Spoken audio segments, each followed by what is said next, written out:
সূরা আর-রাদ।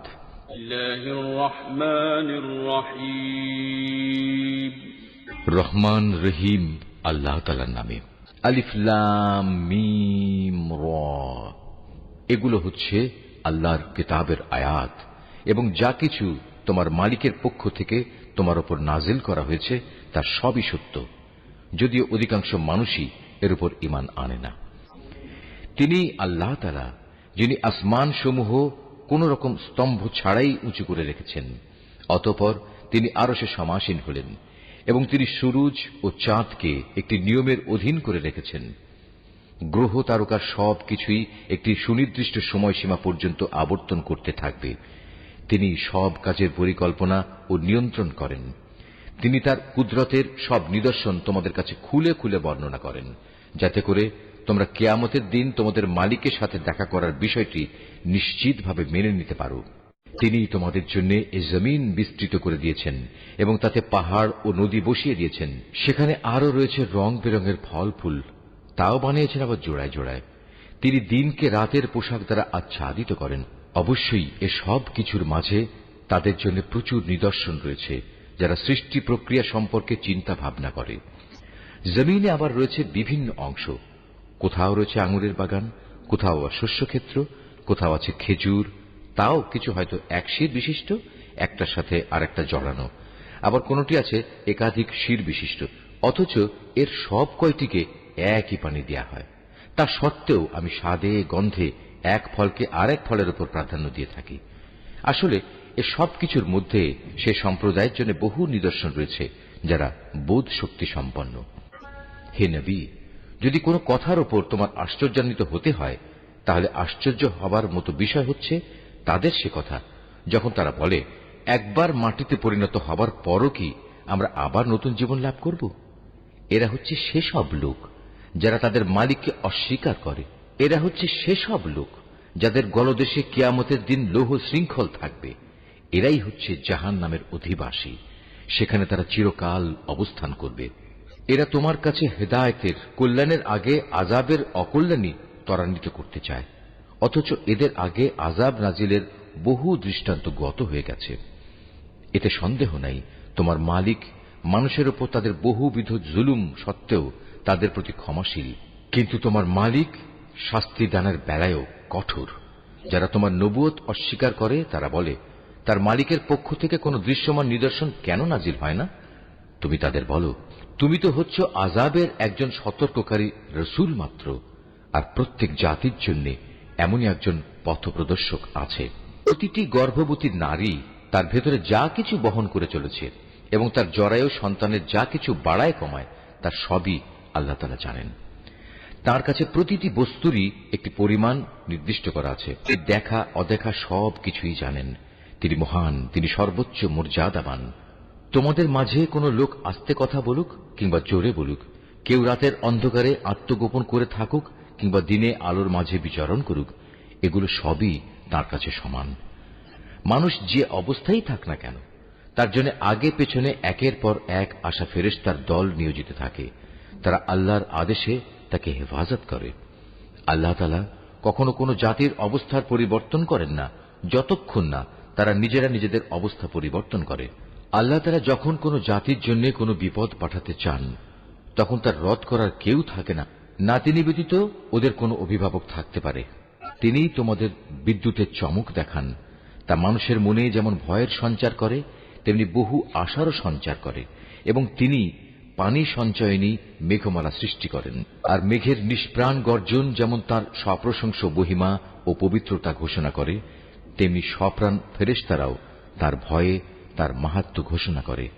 তিনি আকাশ থেকে বজ্রপাত করান, অতঃপর যার উপর তিনি চান তার উপরই তিনি তা পাঠান। অথচ এর নাফরমান ব্যক্তিরা এত কিছু সত্ত্বেও আল্লাহ তাআলার অস্তিত্বের প্রশ্নে বিতর্কে লিপ্ত হয়। তিনি তাঁর কৌশলে ও মাহাত্ম্যে অনেক বড়, তাই তাঁকে ডাকাই হচ্ছে সঠিক পন্থা। যারা তাকে বাদ দিয়ে অন্যদের ডাকে, তারা জানে তাদের ডাকে এরা কখনোই সাড়া দেবে না। এদের উদাহরণ হচ্ছে, যেমন একজন মানুষ যে পিপাসায় কাতর হয়ে নিজের উভয় হাত পানির দিকে প্রসারিত করে এ আশায় যে পানি নিজে নিজেই তার মুখে এসে পৌঁছবে, অথচ তা কোনো অবস্থায় তার কাছে পৌঁছবার নয়। কাফেরদের দোয়া এমনিভাবে নিষ্ফল ঘুরতে থাকে। আসমান সমূহ ও জমিনে যা কিছু আছে তারা সবাই ইচ্ছায় হোক অনিচ্ছায় হোক আল্লাহ তাআলাকে সিজদা করে চলেছে। এমনকি সকাল সন্ধ্যায় তাদের ছায়াগুলো তাদের মালিককে সিজদা করছে। হে নবী, এদের তুমি জিজ্ঞেস করো, আসমান সমূহ ও জমিনের মালিক কে? তুমি তাদের বলো, একমাত্র আল্লাহ। আরো বলো, তোমরা কেন আল্লাহকে বাদ দিয়ে অপরকে নিজেদের অভিভাবক রূপে গ্রহণ করছো, যারা নিজেদের কোনো লাভ লোকসান করতেও সক্ষম নয়? তুমি এদের জিজ্ঞেস করো, কখনো অন্ধ ও চক্ষুষ্মান ব্যক্তি কি সমান হয়? কিংবা অন্ধকার ও আলো কি কখনো এক হয়? অথবা এরা আল্লাহর সাথে এমন কিছুকে শরীক করে নিয়েছে যে তারা আল্লাহ সৃষ্টির মতো কিছু বানিয়ে দিয়েছে, যার কারণে সৃষ্টির ব্যাপারটি তাদের কাছে সন্দেহের বিষয়ে পরিণত হয়ে গেছে। তুমি তাদের বলো, যাবতীয় সৃষ্টির স্রষ্টা একমাত্র আল্লাহ, তিনি একক ও মহাপরাক্রমশালী। আল্লাহ তাআলা আসমান থেকে পানি বর্ষণ করলেন, অতঃপর নদী নালা ও তার উপত্যকাসমূহ তাদের নিজ নিজ পরিমাণ অনুযায়ী প্লাবিত হল। অতঃপর এ প্লাবন আবর্জনার ফেনা বহন করে উপরে নিয়ে এল। আবার যারা অলংকার ও যন্ত্রপাতি বানানোর জন্য ধাতুকে আগুনে উত্তপ্ত করে, তখনও কিন্তু তাতে এক ধরনের আবর্জনা ফেনা হয়ে উপরে উঠে আসে। এভাবেই আল্লাহ তাআলা হক ও বাতিলের উদাহরণ দিয়ে থাকেন। অতঃপর আবর্জনার ফেনা এমনি বিফলে চলে যায় এবং পানি যা মানুষের প্রচুর উপকারে আসে তা জমিনেই থেকে যায়। আল্লাহ তাআলা মানুষদের জন্য এভাবেই সুন্দর দৃষ্টান্ত সমূহ পেশ করে থাকেন। যারা তাদের মালিকের এ আহ্বানে সাড়া দেয় তাদের জন্য মহা কল্যাণ রয়েছে, আর যারা তাঁর ডাকে সাড়া দেয় না, কিয়ামতের দিন তাদের অবস্থা হবে, তাদের পৃথিবীতে যা কিছু সম্পদ আছে তা সমস্ত যদি তাদের নিজেদের অধিকারে থাকত, তার সাথে যদি থাকত আরো সমপরিমাণ ধন সম্পদ, তা হলেও আযাব থেকে বাঁচার জন্য তারা তার নির্দ্বিধায় মুক্তিপণ হিসেবে আদায় করে দিত। এরাই হবে সেসব হতভাগ্য মানুষ যাদের হিসাব হবে খুব কঠিন। জাহান্নামী হবে ওদের নিবাস, কত নিকৃষ্ট সে নিবাস। যে ব্যক্তি জানে যে তোমার মালিকের পক্ষ থেকে যা কিছু তোমার উপর নাজিল করা হয়েছে তা একান্তই সত্য, সে কি করে এমন ব্যক্তির মতো হবে যে এসব কিছু দেখেও অন্ধ হয়ে থাকে? একমাত্র বোধ শক্তি সম্পন্ন ব্যক্তিরাই শুধু উপদেশ গ্রহণ করতে পারে।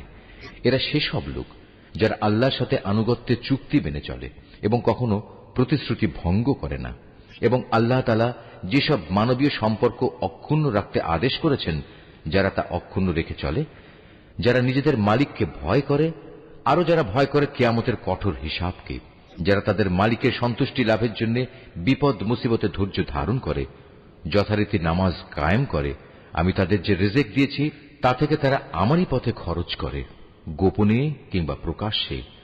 যারা নিজেদের ভালো কাজ দ্বারা মন্দ কাজ দূরীভূত করে, তাদের জন্যই রয়েছে আখিরাতের শুভ পরিণয়।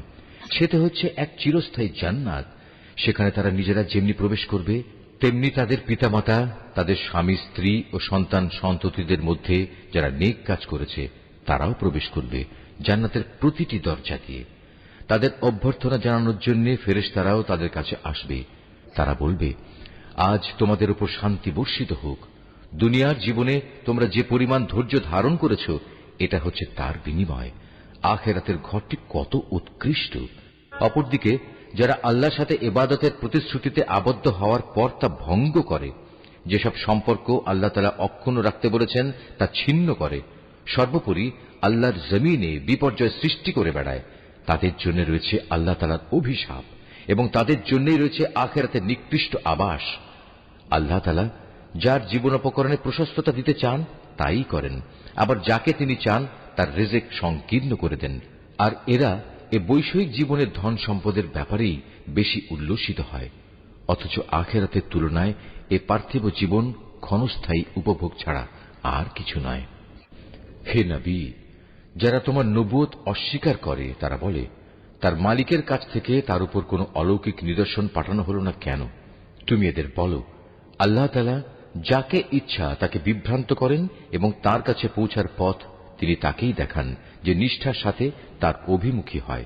যারা আল্লাহর উপর ঈমান আনে এবং আল্লাহর জিকিরে তাদের অন্তঃকরণ প্রশান্ত হয়, জেনে রেখো আল্লাহর জিকিরই অন্তরসমূহকে প্রশান্ত করে। যারা ঈমান আনে এবং নেক কাজ করে তাদের জন্য রয়েছে যাবতীয় সুখবর ও শুভ পরিণাম। অতীতে যেমন আমি নবী রসুল পাঠিয়েছি, তেমনি করে আমি তোমাকেও একটি জাতির কাছে নবী করে পাঠিয়েছি।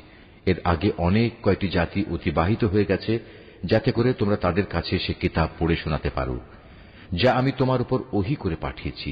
এ সত্ত্বেও তারা অনন্ত করুণাময় আল্লাহ তাআলাকে অস্বীকার করে। তুমি তাদের বলো, তিনি আমার মালিক, তিনি ছাড়া আর দ্বিতীয় কোনো মাবুদ নেই। সর্বাবস্থায় আমি তাঁর উপরই ভরসা করি, তাঁর দিকেই আমার প্রত্যাবর্তন। যদি পাহাড় সমূহকে কোরআনের অলৌকিক ক্ষমতা দিয়ে গতিশীল করে দেয়া হতো, কিংবা জমিন বিদীর্ণ করে দেয়া হতো, অথবা তার মাধ্যমে যদি মরা মানুষকে দিয়ে কথা বলানো যেত, তবুও এর নাফরমান মানুষগুলো ঈমান আনত না।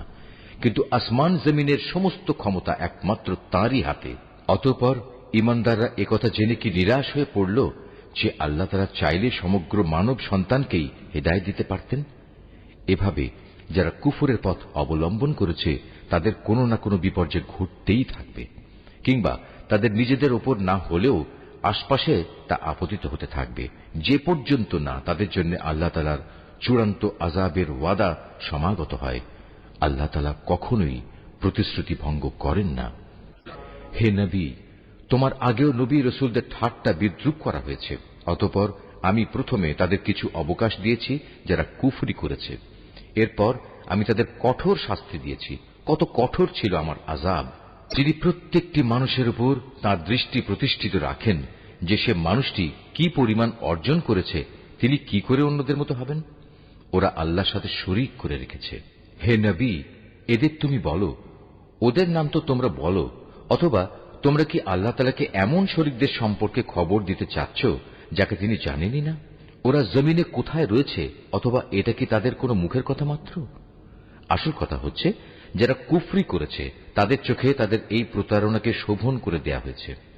আল্লাহ তাআলার পথ থেকে তাদের অবরোধ করে রাখা হয়েছে। আল্লাহ তাআলা যাকে গোমরা করেন তার জন্য পথের দিশা দেখানোর আসলেই কেউ নেই। এদের জন্য দুনিয়ার জীবনেও অনেক শাস্তি আছে, তবে আখিরাতে যে আযাব রয়েছে তা বেশি কঠোর। মূলত আল্লাহর ক্রোধ থেকে তাদের বাঁচাবার মতো কেউ নেই। পরেজগার লোকদের সাথে যে জান্নাতের ওয়াদা করা হয়েছে তার উদাহরণ হচ্ছে যেমন একটি বাগান, তার নিচ দিয়ে ঝর্ণাধারা প্রবাহিত হচ্ছে, তার ফল ফলারি হচ্ছে চিরস্থায়ী, এবং সে বাগানের গাছসমূহের ছায়া রয়েছে। এ সবই হচ্ছে তাদের পরিণাম যারা দুনিয়ায় তাকওয়ার জীবন অতিবাহিত করেছে। কাফেরদের পরিণাম হচ্ছে জাহান্নামের আগুন। হে নবী, যাদের আমি ইতিপূর্বে কিতাব দান করেছিলাম তারা তোমার উপর যা কিছু নাজিল করা হয়েছে তাতে বেশি আনন্দ অনুভব করে। এই দলে কিছু লোক এমনও আছে যারা এর কিছু অংশ অস্বীকার করে। তুমি এদের বলো, আমাকে তো আল্লাহর ইবাদত করার আদেশ দেয়া হয়েছে, আমি তো আরো আদিষ্ট হয়েছি যেন আমি তার সাথে কোন রকম শরীক না করি। আমি তোমাদের সবাইকে তাঁর দিকেই আহ্বান করছি, তাঁর দিকেই আমার প্রত্যাবর্তন। হে নবী, আমি এভাবেই এ বিধান তোমার উপর আরবি ভাষায় নাজিল করেছি যেন তুমি সহজেই বুঝতে পারো। তোমার কাছে আল্লাহর পক্ষ থেকে যে জ্ঞান এসেছে তা সত্ত্বেও যদি তুমি তাদের খেয়াল খুশির অনুসরণ করো, তাহলে আল্লাহর সামনে তোমার কোনোই সাহায্যকারী থাকবে না, না থাকবে তোমাকে বাঁচাবার মতো কেউ।